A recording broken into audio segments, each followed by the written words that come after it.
नमो अरिहन्ताणं नमो सिद्धाणं नमो आयर्याणं नमो वज्रायाणं नमो लोये सवसाहुणं सतीर्थवीर प्रभु का जग में प्रवर्ते निज तत्व बोध पाकर सब लोक हर्षे दुर्भावना न आवे मन में कदापि निर्विघ्न निर्विकारी आराधना प्रवर्ते। विगत 3 दिनों से संक्रमण विषय पर हमारी चर्चा चल रही थी, जिसमें हमने अनेक दृष्टांतों से पुराणों के आधार से किस प्रकार से संक्रमण होता है उसकी चर्चा की थी। बच्चों के एंगल से एक बात करना चाहेंगे और बड़ों के एंगल से भी इसमें घटित कर देंगे कि जब स्कूल में बच्चे पढ़ते हैं तो बच्चों को कोई सब्जेक्ट अच्छा लगता है तो उसके नाम से ही प्रसन्नता हो जाती है जब वो क्लास शुरू होने वाली होती है तो, और कोई सब्जेक्ट में इंटरेस्ट नहीं है या वो ऐसा मानते हैं कि हमें आता नहीं है, हमें समझ में नहीं आता। यदि समझो किसी को मैथ्स समझ में नहीं आता हो या किसी को हिस्ट्री या और कोई भी सब्जेक्ट समझ में नहीं आता हो, उसकी कक्षा शुरू होने वाली हो या उसका कक्षा का नंबर हो तो उसके नाम से ही पहले से ही ऐसा हो जाता है कि भाई हमें नहीं आता, हमें समझ में नहीं आएगा। तो पहले से ही ऐसा मानस बना लेते हैं और जब वो कक्षा प्रारंभ होती है तो ऐसा ही होता है कि वो समझ में नहीं आता, क्योंकि पहले ही आपने अपनी मनस्थिति बना दी कि भाई हमें समझ में नहीं आएगा। तो फिर पहले से ही आपने मनस्थिति बना दी, जिससे आपकी विशुद्धि खत्म हो गई। यहाँ की भाषा में कहे तो समझने की जिज्ञासा खत्म हो गई। ये तो हो गई स्कूल की बात हो गई। ऐसे ही यहाँ पर अपने जो 4 अनुयोग है, उन 4 अनुयोग के अंदर भी आप देखें तो कोई विषय के नाम से अंदर से ही अपने को लगता है कि भाई कर्णानुयोग हमारे समझ में नहीं आएगा। कहाँ तो सागर का नाम, कहाँ तो उदय, उदयावली, आज जो हम चर्चा करने वाले हैं, उत्कर्षण, अपकर्षण, कैसे कैसे सबके आयु का उत्कर्षण होता है, अपकर्ष काल में होता है, इसमें होता है, उसमें होता है। तो ये कर्णानुयोग का विषय का नाम सुन करके हमको अंदर में होता है कि भाई समझ में नहीं आएगा और उसकी कक्षा अटेंड भी नहीं करते। कदाचित अटेंड करने के लिए बैठ भी जाए तो फिर वो समझ में नहीं आता। तो इसका कारण मूल ये है कि पहले से ही अपन मानस ऐसा बना लेते हैं कि हमारी समझ में नहीं आएगा।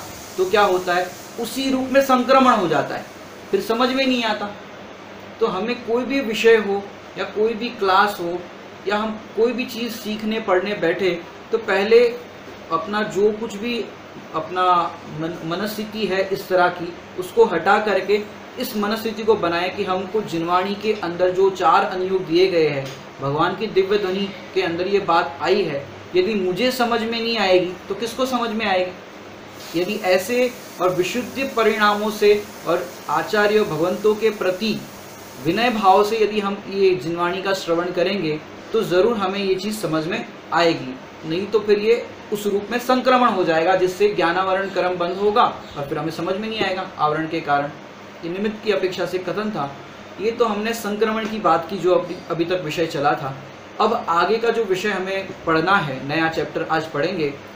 हालांकि अब हम विगत इतने दिनों से जो चर्चा कर रहे हैं ब्रह्मचारी यशपाल जी की, जो जयपुर में निवास करते हैं, पूर्व में हमने जिनका नाम लिया था, उन्होंने एक पुस्तक लिखी है नक्शे में 10 करण।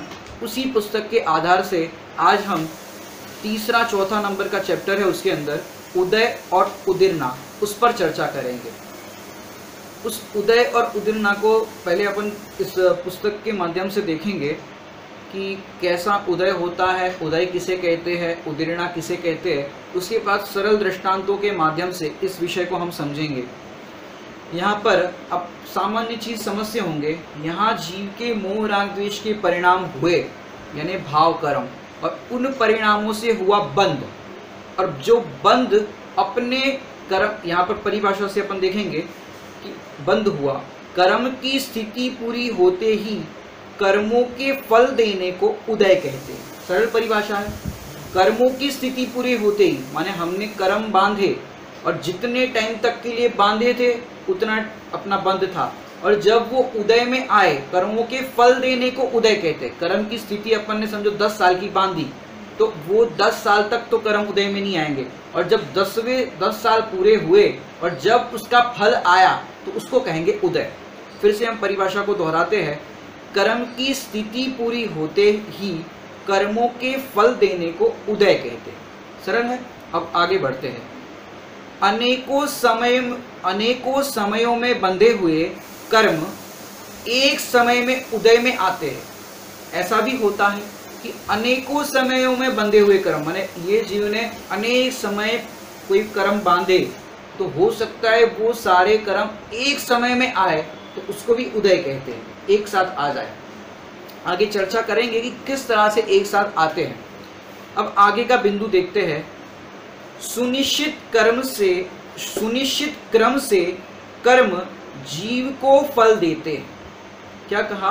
सुनिश्चित क्रम से देते हैं, अक्रम नहीं देते। उसका भी एक क्रम है, जिसको अपन क्रमबद्ध पर्याय में देखते हैं कि सारी वस्तु व्यवस्थाएं क्रमबद्ध है, उसमें किसी भी प्रकार का क्रम भंग नहीं होता।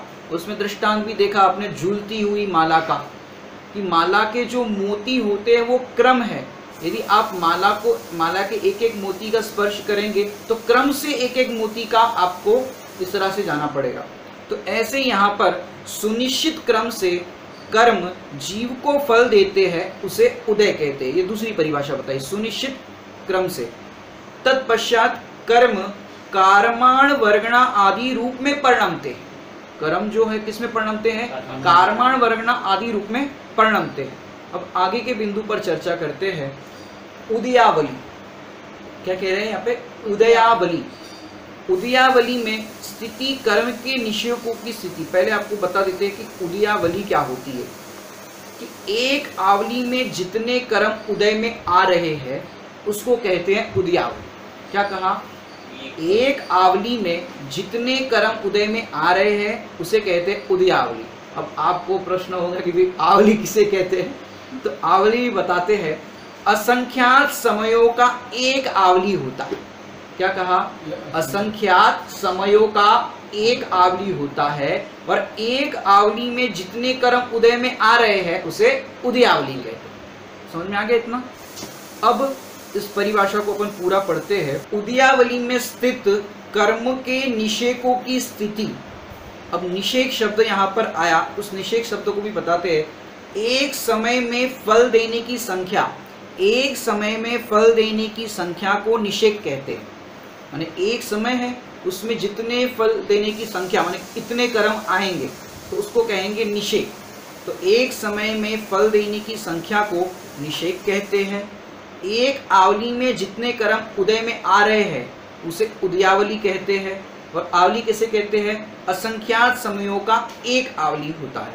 ये हमने आपको उसके जो शब्द है उसका शब्दार्थ किया। अब परिभाषा यहाँ पर आगे जो दी है उसको समझते हैं। उदयावली में स्थित कर्मों के निषेकों की स्थिति क्रम से पूर्ण होती रहती है और निषेक फल देते रहते हैं, उसे उदय कहते हैं। ठीक है, तीनों शब्दों का हमने अर्थ किया। और क्रम से पूरे होते रहते हैं, चाहे एक साथ जितने भी एक समय में कर्म आ रहे हैं वो, या फिर उसके जितने भी स्थिति है उतनी स्थिति में आ रहे हैं, वो भी एक क्रम निश्चित है, उतने में आएंगे, उसे कहते हैं उदय। अब आगे देखिए। एक आवली काल पर्यंत निषेकों का लगातार उदय आता रहता है। एक आवली का काल पर्यंत निषेकों का लगातार उदय आता रहता है, उसे उदयावली कहते हैं। ऊपर जो बात बताई उसी को आगे एक परिभाषिक रूप में बताया। फिर अपन दृष्टांतों से देखेंगे, पहले यहाँ से देख लेते अपन। फिर अगला बिंदु है, जैसे यहाँ छठे समय से लेकर 17वें समय तक समय पर्यंत के आवली के काल को उदयावली कहते हैं। जैसे दो समय है, तो पहला समय और दूसरा समय, तो इन दोनों के समय का जो पीरियड है, पहले समय का से लेकर के दूसरे समय तक का जो पीरियड है, उस आवली के काल को उदयावली कहते हैं। पहले समय से लेकर के दूसरे समय का जो टाइम है, उस आवली के काल को क्या कहते हैं? उदयावली। माने उसके अंदर कितने कर्म आएंगे उदय में, जो बताया आपको। माना कि 34वें समय में सत्व स्थिति 1 लाख कर्म परमाणु है। 34वें नंबर पर 1 लाख परमाणु है, उनमें से 2000 कर्म परमाणु उदयावली में आकर मिलते हैं। उदय आता है तो उदयावली में आकर के मिलते हैं और अपना यथा योग्य फल देते हैं। क्या करते हैं? यथा योग्य फल देते हैं, अर्थात कर्मों की स्थिति पूर्ण होने के पहले ही वे उदय में आ जाते हैं। सरल परिभाषा आपको बताए कि भविष्य में आने वाले जो कर्म थे वो वर्तमान में आकर खिल जाते हैं। इसको कहते हैं उदीर्णा। क्या कहते हैं? ये थोड़ा साहित्यिक शब्द है जो ग्रंथों में परिभाषा आती है। आपको समझने के लिए इतना काफी है कि भविष्य में जो कर्म का उदय आना था, माने 10 साल बाद वो कर्म का उदय आना था, वो आपने अभी वर्तमान में ला करके ही खिला दिया, उसे कहते हैं उदीर्णा। ये सरल परिभाषा आपको बनेगी। जिन कर्म परमाणुओं निषेकों की उदीर्णा हो गई है वे उदयावली में आकर मिलते हैं। क्या कह रहे हैं? जिन कर्म परमाणुओं और निषेकों की उदीर्णा हो गई है, मैंने पहले से आकर के जो खिल गए हैं, वे उदयावली में आकर मिलते हैं, वे उदयावली के बाहर नहीं है। उदाहरण में उदीर्णा के कारण दीर्घ काल बाद उदय आने योग्य 2000 कर्म परमाणु जीव के विशेष परिणामों से उदयावली में आकर मिल गए हैं। इसे उदीर्णा कहते हैं कि वर्तमान में जीव के विशुद्ध परिणाम हुए तो पाप या असाता कर्म जो उदय आना था भविष्य में, तो वर्तमान में ही उस असाता कर्म को ला करके खिरा दिया। जैसे 1 लाख परमाणुओं का बताया उदय आने वाला है, तो 2000 कर्म परमाणु पहले ही उदय में आ गए। इस तरह से जो पहले आ जाते उसका कहते हैं उदीर्णा। अपक्व पाचन को या अकाल पाक को उदीर्णा कहते हैं। यहाँ पे अपक्व पाचन माने पाचन के पहले ही कुछ पच जाए, माने उसका स्थिति के पहले ही, उसको उदीर्णा कहते हैं। उदीर्णा के प्रभाव से कर्म निर्जना में विशेषता आ जाती है। कर्मों की निर्जना जल्दी हो जाती है, जैसे अपन कहते हैं उदीर्णा के प्रभाव से होती है कर्मों की निर्जना। ये अपन ने नक्शे में 10 करण जो पुस्तक है उसके आधार पर वाचना की है। अब हम विषय को आगे बढ़ाते हैं सरल, जिससे आपको पढ़े।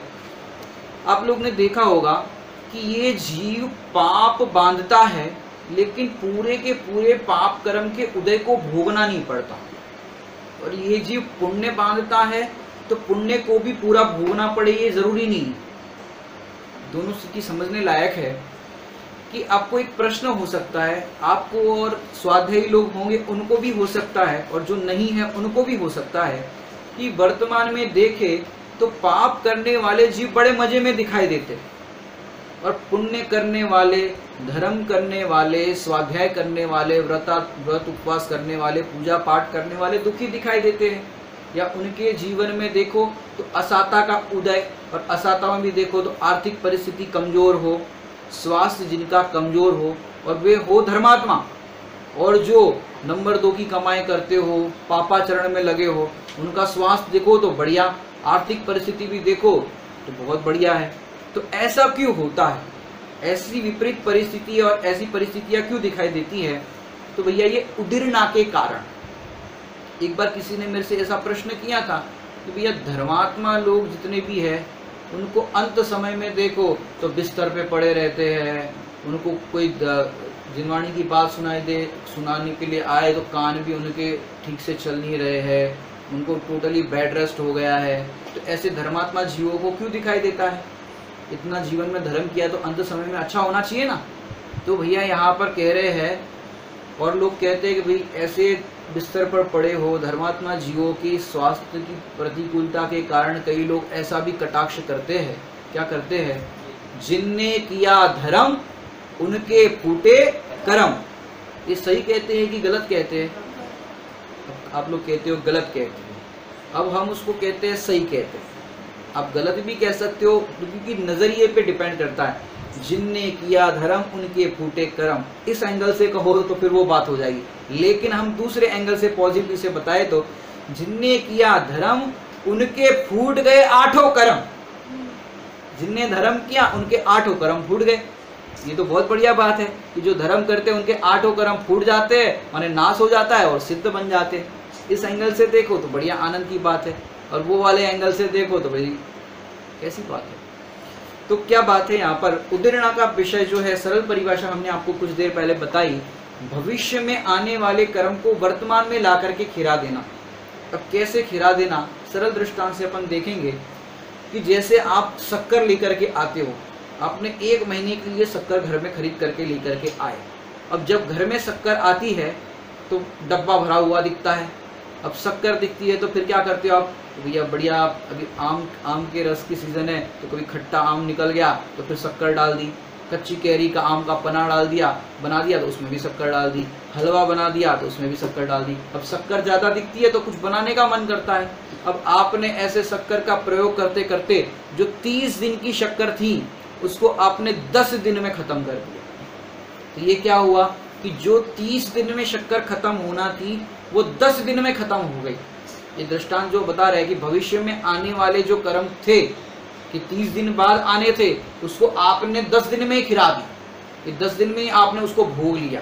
खिरा दिए माने दोनों एंगल से देखना, एक तो अपन खिरा दिए इस एंगल से कहते कि भाई पाप कर्म के उदय को खिरा दिया, और दूसरा एंगल ये भी है कि पुण्य का उदय जो भोगना था आपको 30 दिन तक वो आपने 10 दिन में ही भोग लिया। अब 20 दिन तक क्या करोगे, तो 20 दिन तक फिर बिना शक्कर के रहो, या दूसरे एंगल से कहे कि 20 दिन तक आपको पाप का उदय कि अब आपको जब शक्कर चाहिए तब शक्कर नहीं मिलेगी। दूसरी बात करें तो जो आजकल बड़े बड़े पद पर दिखाई देते हैं, अधिकारी दिखाई देते हैं, नंबर 2 की कमाई करते हैं, वे लोग क्या करते हैं कि भाई 2 साल में 5 साल में नंबर 2 करके प्रोजेक्ट पास करके अंडर टेबल पैसे लेकर के क्या कर देते हैं कि जो भविष्य में कर्म का उदय आना था उसको वर्तमान में ही नंबर 2 की कमाई करके क्या कर लिया, अपने बैंक बैलेंस बढ़ा दिया, अपना सब कुछ बढ़ा दिया। फिर क्या होगा, आपने सारा पुण्य का उदय जो समझो 10 साल बाद आना था उसको वर्तमान में ही 2 साल में ही निपटा दिया। अब 8 साल तक क्या होगा, सारा पुण्य तो आपने अभी भोग लिया, अब क्या होगा 8 साल तक, अब आपका पाप का उदय आएगा। लेकिन आपने देखा होगा कि 10 साल 20 साल 25 साल तक भी ऐसे नंबर 2 की कमाई करने वाले, पापाचरण करने वाले पकड़े नहीं जाते, तो अब खूब मजे करते हुए दिखाई देते हैं।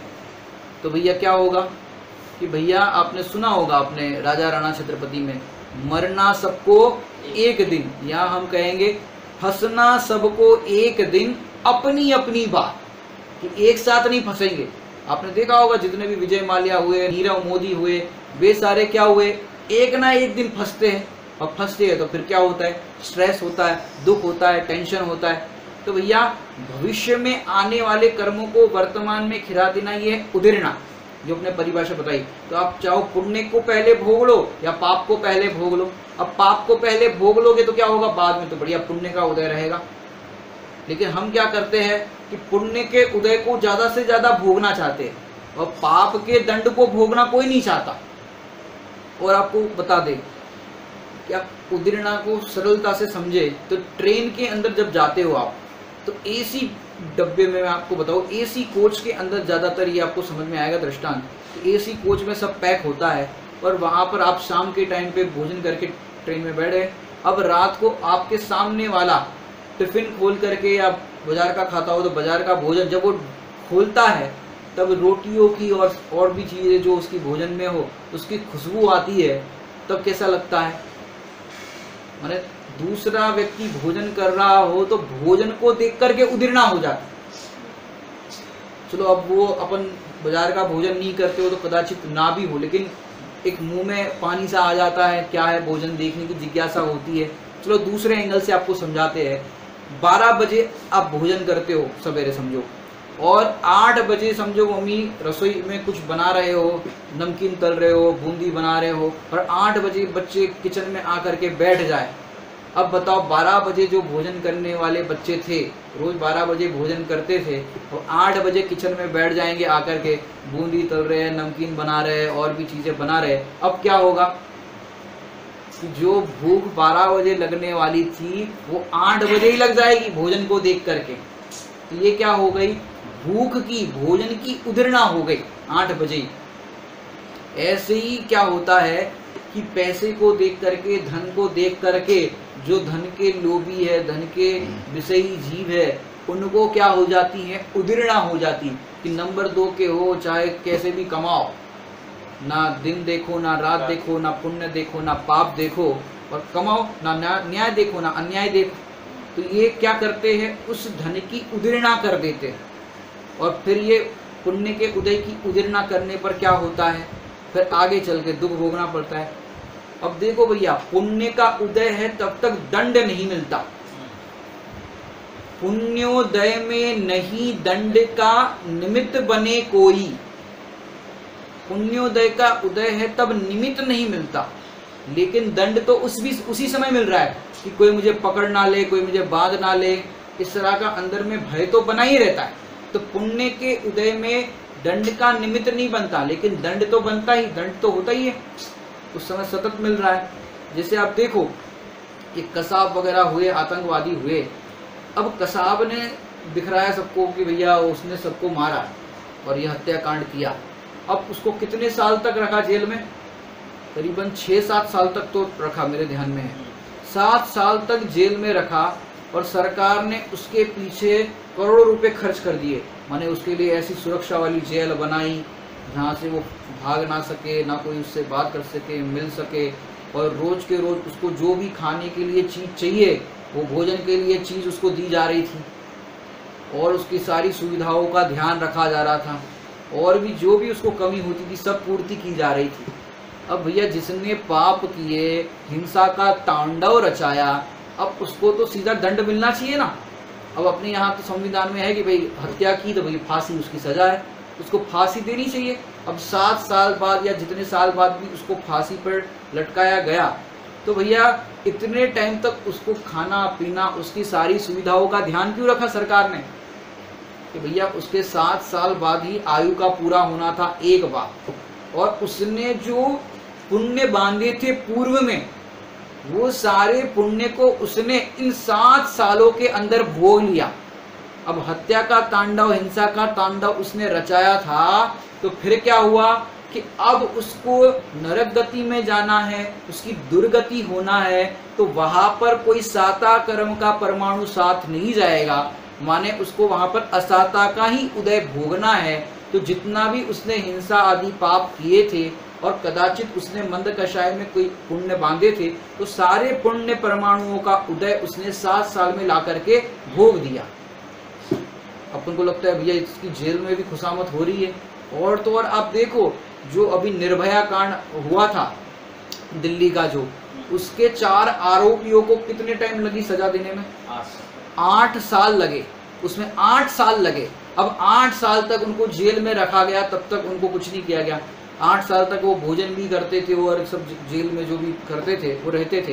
अब 8 साल तक उनको कोई सजा नहीं मिली। लेकिन मैंने कहा था दंड का निमित्त नहीं बनता, लेकिन दंड तो उस समय भी, वो हर समय क्या चाहते थे कि किसी ना किसी तरह हम जेल की इस सजा से बच जाए, कैसे भी हम छूट जाए। उस दंड के परिणाम से या फांसी के फंदे पर लटकने के भय से वो निरंतर भयभीत थे। तो दुखी और आकुलित तो वो 8 साल तक थे ही, और 8 साल तक वो रहे, क्योंकि उनकी आयु कर्म के निषेध अभी बाकी थे। और अब उनको 8 साल बाद फांसी दी गई, तो क्या हुआ कि पहले जितना भी पुण्य का उदय था वो 8 साल के अंदर उन्होंने भोग दिया, और आगे उनको फिर मृत्यु निश्चित थी वर्तमान की अंदर कहे तो, और आगे दुर्गति होना है, तो वहां पर पुण्य परमाणु साथ नहीं जाएंगे। तो ऐसे ये उदीर्णा हो जाती है, ये पाप पुण्य के उदय की उदीर्णा हुई कि पुण्य के उदय को वर्तमान में ला करके खिला दिया। ऐसे ही हम और चर्चा आपसे करते हैं कि लोग ऐसा सोचते हैं कि भाई ये जमाना जो वर्तमान में दिखाई देता है, पंचम काल दिखाई देता है, ये भोले लोगों का जमाना नहीं है, सीधे लोगों का जमाना नहीं है। ज़्यादा सीधे रहोगे तो दुनिया तुम्हें कहाँ का कहाँ कर देगी। तो भैया थोड़ा अपने को भी टेढ़ा होना पड़ेगा, ऐसा लोग कहते हैं। सीधी उंगली से घी नहीं निकलता, उंगली टेढ़ी करनी पड़ेगी।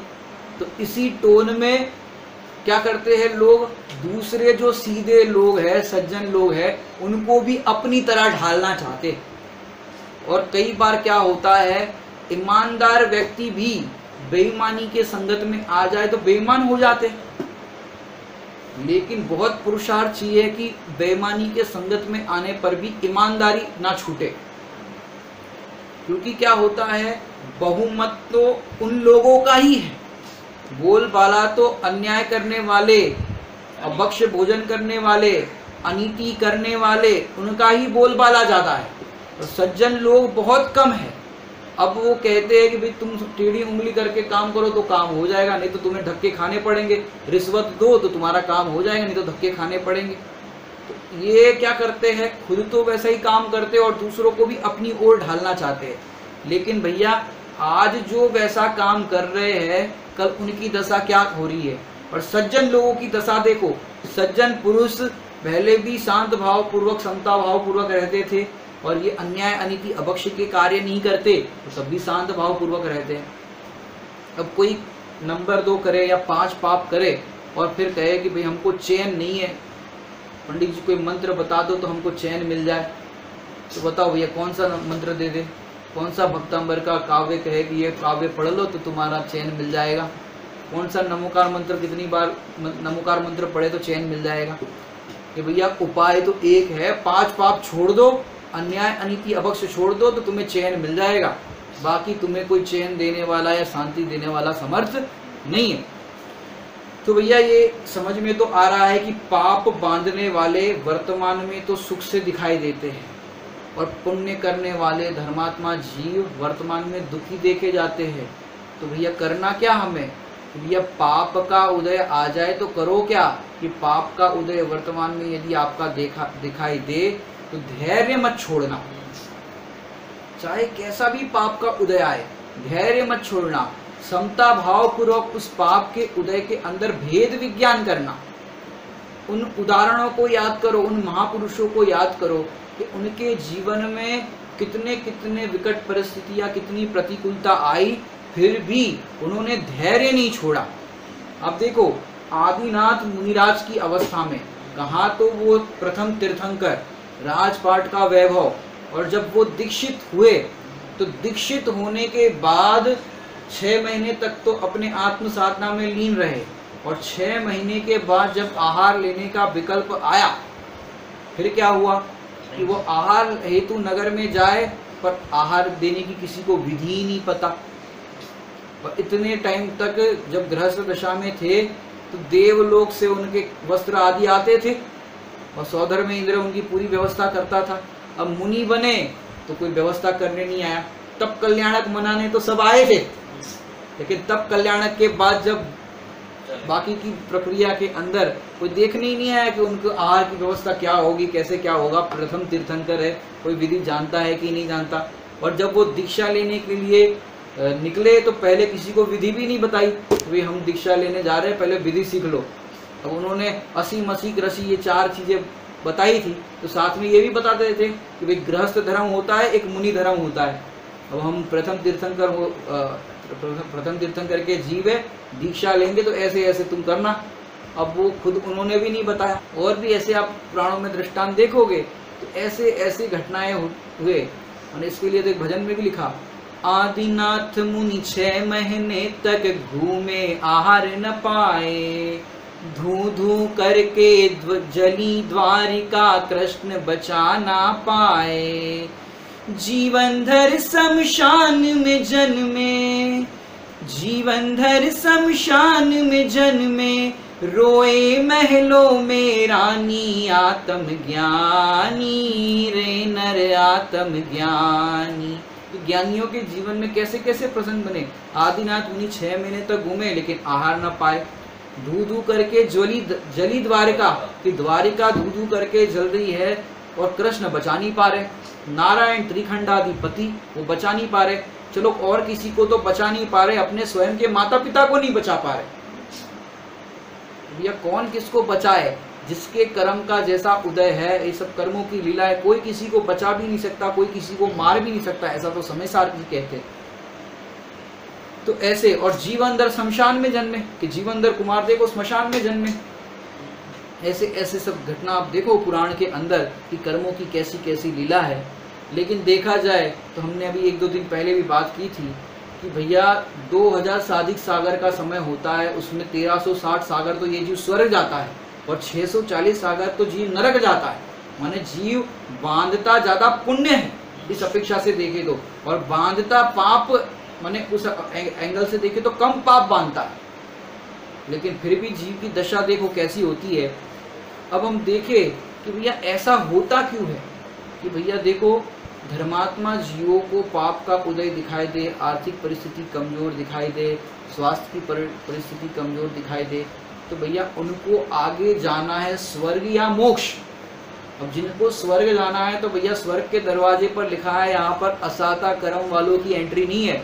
असाता कर्म वाले अगर हो तो नीचे जाओ, यहाँ पर तो ओनली साता कर्म वालों की एंट्री है, माने पुण्य कर्म बांधे हैं उनको यहाँ पर एंट्री है।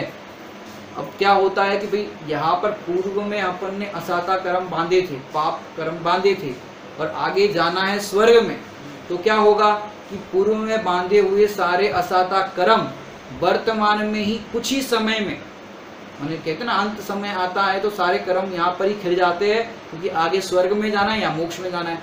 अब पारसनाथ भगवान भी देखो, मैंने मुनि अवस्था में पूर्व में ऐसे कर्म बांधे थे, माने ऐसा अपन जो संक्रमण का कल प्रकरण पढ़ रहे थे कि कुछ कर्म तो ऐसे निगति निकाचित कर्म होते हैं, उनका संक्रमण नहीं हो पाता और उसका श्रेणी मानते तो कुछ 9वें गुणस्थान के बाद वो सामान्य कर्म रूप परिणमन जाते हैं, लेकिन कुछ ऐसे कर्म होते तो भोगे बिना कुछ उसका उपाय नहीं है, जिसको अपन कहते हैं फल सहित, माने सभी पाक निर्जरा, माने फल दे करके खिरती है, वो है निर्जरा।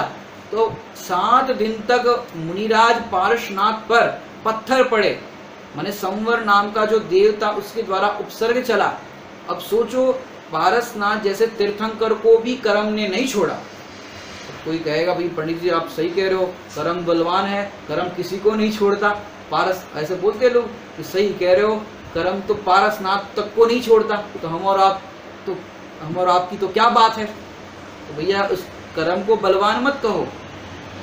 लोग ऐसे कहते भी कैसे है पारसनाथ जिनको कर्मों ने नहीं छोड़ा, लेकिन आप विचार करो वो कैसे थे पारसनाथ जिन्होंने एक भी कर्मों को नहीं छोड़ा, सारे कर्मों का नाश करके वो सिद्ध अवस्था को प्राप्त हो गए। तो कर्म बलवान नहीं है, जीव बलवान। अन्ना जी, ये यशपाल जी अन्ना जी की एक पुस्तक है, उसका नाम है जीव जीता कर्म हारा, वो भी पुस्तक पढ़ने लायक है।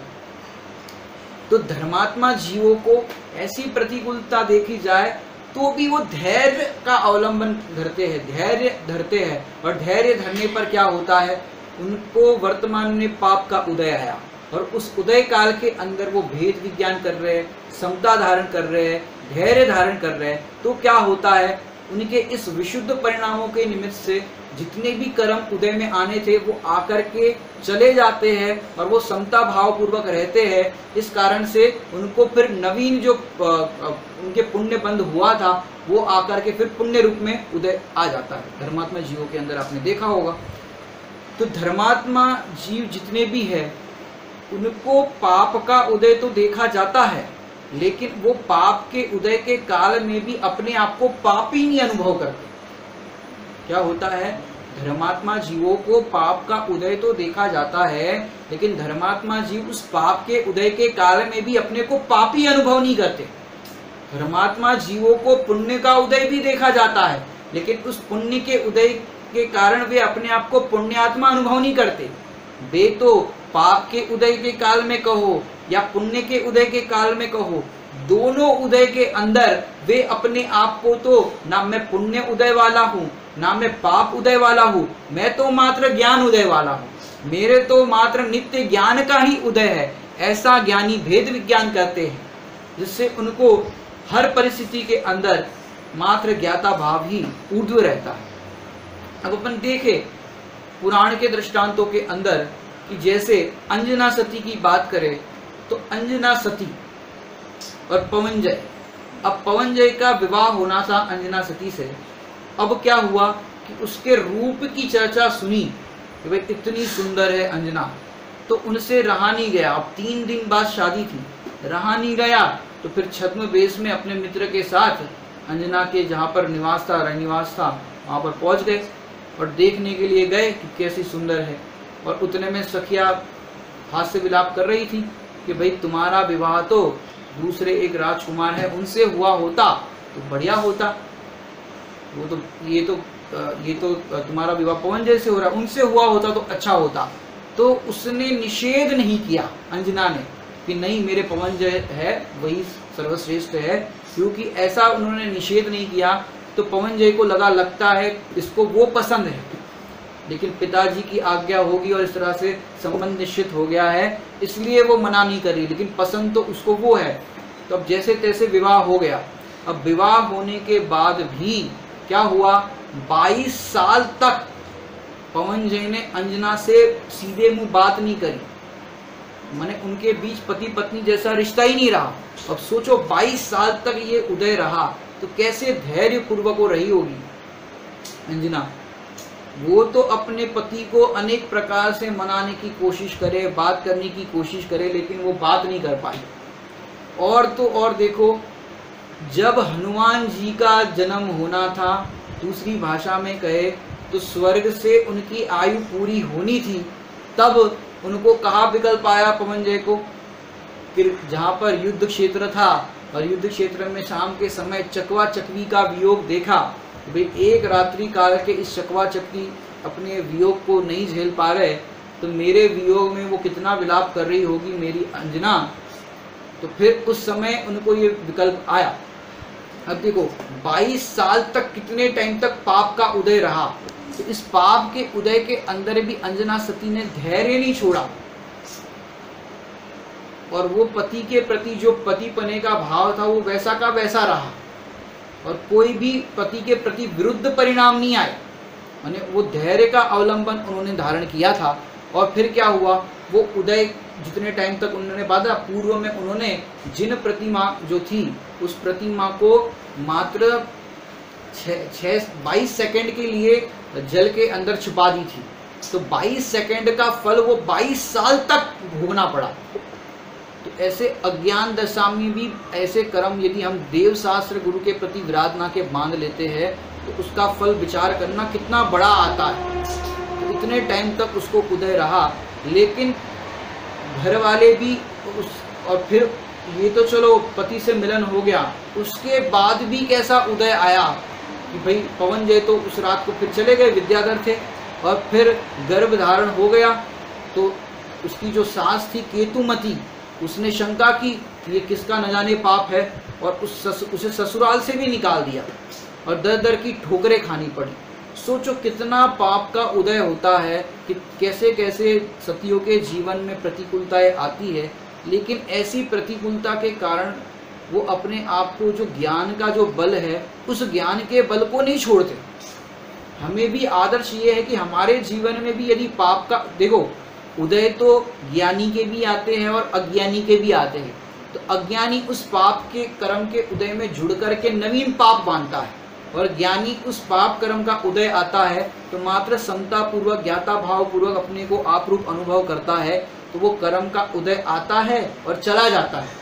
तो इस कारण से उनको नवीन बंध नहीं होता। लेकिन उदय के काल में जो ज्ञाता रहते हैं, उनकी परिस्थिति देखो तो आगे चल करके वो सदगति को प्राप्त होते हैं, और कहे तो मुक्ति को प्राप्त होते हैं। तो हमारे लिए भी वही इष्ट है। तो ऐसे उपसर्ग जयी मुनिराजों के जीवन में भी देखो कि उस उपसर्ग के काल में भी उन्होंने इस देह का लक्ष्य नहीं किया। इस देह से भिन्न ज्ञायक परमात्मा का लक्ष्य करने पर वो देह का तो जैसा परिणमन जो होना था वो हो गया, लेकिन ज्ञायक में ज्ञायक रमने पर मुक्ति को प्राप्त कर ली।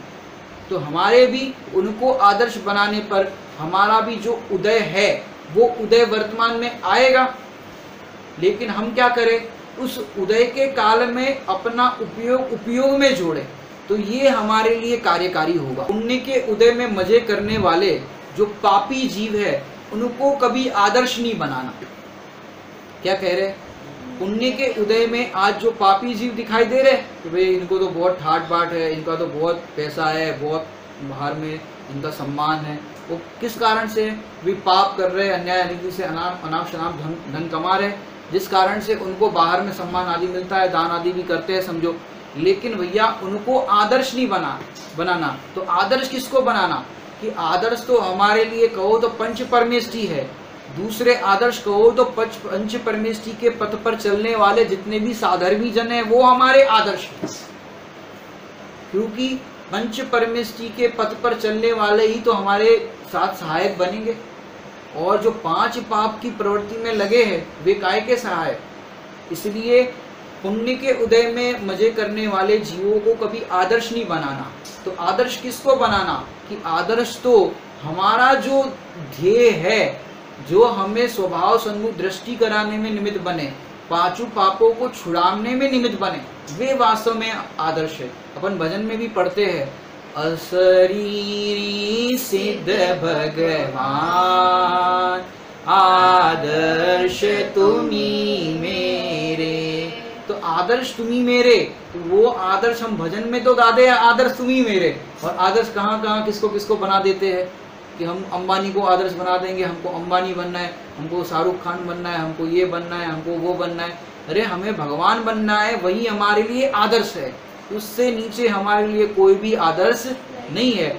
यदि हमारे, ये डॉक्टर अब्दुल कलाम जी का एक वाक्य है, उन्होंने बताया था, छोटा स्वप्न बड़ा अपराध। क्या कहा? छोटा स्वप्न बड़ा अपराध। हमारे छोटे छोटे स्वप्न होते हैं, हम ये बन जाए, हम वो बन जाए। जिसका टारगेट होता है बड़ा स्वप्न कि मुझे तो भगवान ही बनना है। अब जिसका टारगेट बड़ा है, भगवान ही बनना है, अब जिसका बड़ा सपना है, तो छोटे छोटे ये सब उपलब्धियां तो उसको कैसे मिलेगी? सहजता से मिलेगी। अपन पढ़ते हैं विनय पाठ में, चक्री सुरखग इंद्र पद मिले आपते आप, कि उसकी प्राप्ति के लिए कुछ करना नहीं पड़ता। जैसे आप बीज बोते हो, जैसे गेहूं का बीज बोया, तो बीज बोने पर क्या होता है? फसल आती है। तो गेहूं के साथ साथ तो घास अपने आप मिल जाती है, घास अलग से पैदा करनी नहीं पड़ती। ऐसे जिनका बड़ा लक्ष्य है कि मुझे स्वभाव में अपनी रति करके, संतुष्ट करके, उसमें तृप्त होने पर मुझे उत्तम सुख की प्राप्ति होगी, मैं भगवान बन जाऊंगा, तो उनको ऐसे बाहर के पद अपने आप सहज मिलते हैं। और उनके पुण्य परमाणुओं की भी इस तरह से बाहर में उपलब्धियां होती है। वास्तव में हमारा प्रयोजन तो एक ध्रुव का अवलंबन है, और ध्रुव का अवलंबन करने पर हमें सहज ही सब कुछ, रत्नत्रय आदि की प्राप्ति भी सहज हो जाती है। एक बच्चों के लिए दृष्टांत देना चाहेंगे, सहज ही कैसे होती है। एक बच्चों का एक सीरियल आता था, बचपन में देखा होगा आप लोग ने, शाका लाका बूम बूम। उसके अंदर क्या होता था? एक पेंसिल आती थी। उस पेंसिल के माध्यम से आप जो भी पेपर पर ड्रॉ करो, वो चीज़ हाजिर हो जाती थी।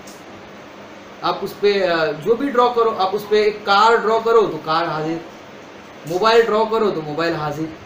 ओ अब सोचो आप लोग शिखर जी की यात्रा करने जा रहे हो, और झारखंड के अंदर वो नक्सलीवाद आ जाए और आपका सारा सामान लूट करके ले जाए।